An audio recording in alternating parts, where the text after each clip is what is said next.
আসসালামু আলাইকুম রহমতুল্লাহি ওবারাকাতুহ। অবৈধ অর্থ দ্বারা ইমামের বেতন। যদি অবৈধভাবে অর্থ উপার্জন করে, এমত অবস্থায় এই টাকা দিয়ে ইমামকে বেতন প্রদান করে, তাহলে ইমামের জন্য সেই বেতন নেওয়া জায়েজ হবে কিনা? সম্মানিত দর্শক মণ্ডলী, একটি জিনিস জেনে রাখবেন, কোরআন কারিমে আল্লাহ তাআলা কোনো মানুষের প্রতি বিনা দলিল প্রমাণে খারাপ ধারণা করতে নিষেধ করেছেন। তাই নিশ্চিতভাবে না জেনে অযথা মুসল্লিদের মাল অবৈধ পন্থায় উপার্জিত হওয়ার ব্যাপারে খারাপ ধারণা করা নাজায়েজ।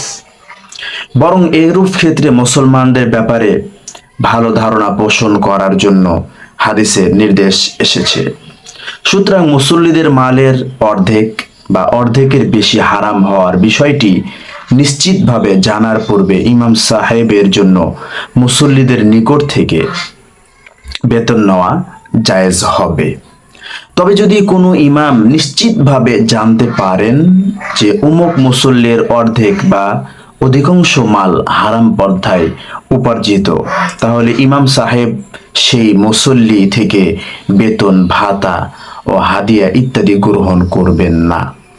আর যদি ইমাম সাহেব বিশেষ কোনো মুসল্লির অর্ধেকের বেশি মাল হালাল হওয়ার ব্যাপারে নিশ্চিত হন বা এ ব্যাপারে তার অন্তরে প্রবল ধারণা সৃষ্টি হয়, তাহলে তার সে থেকে বেতন বা হাদিয়া গ্রহণ করা জায়েজ হবে।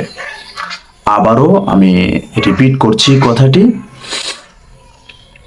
ইমাম সাহেব বিশেষ কোনো মুসল্লির অর্ধেকের বেশি মাল হালাল হওয়ার ব্যাপারে নিশ্চিত হন বা এ ব্যাপারে তার অন্তরে প্রবল ধারণা সৃষ্টি হয়, তাহলে তার থেকে বেতন বা হাদিয়া গ্রহণ করা জায়েজ হবে। সম্মানিত দর্শক মণ্ডলী, আশা করি বিষয়টি বুঝতে পেরেছেন এবং বেশি খেয়াল করবেন যে আমরা একজন আরেকজনের প্রতি ভালো ধারণা যেন পোষণ করি, খারাপ ধারণা যেন পোষণ না করি। সম্মানিত দর্শক মণ্ডলী, এতক্ষণ আমাদের সাথে থাকার জন্য অসংখ্য ধন্যবাদ। আসসালামু আলাইকুম ওয়া রাহমাতুল্লাহি ওয়া বারাকাতুহু।